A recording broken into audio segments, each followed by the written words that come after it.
ভাইরে, আপনারা এই আপাটাকে চিনতে পেরেছেন? এই আপা হলো বাংলাদেশের শশার একমাত্র ব্র্যান্ড অ্যাম্বাসেডর, যার জন্য অনেক বাঙালি শশাই খাওয়া ছেড়ে দিছে।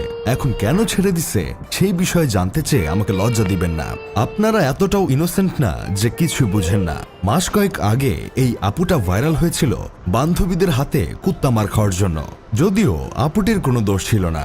আপুটি তার বান্ধবীর বয়ফ্রেন্ডকে মানসিক শান্তি দেওয়ার জন্য কক্সবাজার নিয়ে গেছিল।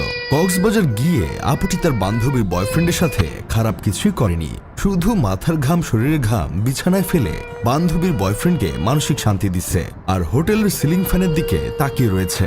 এখন আপনারা বুঝলে বুঝপাতা, না বুঝলে তেজপাতা। এই মহৎ কাজের জন্য আপুটির বান্ধবী তাকে তো পুরস্কার দিলই না, উল্টো সকল বান্ধবীর সামনে আপুটিকে দুষ্টু গালি দিয়ে কুত্তা মার দিল।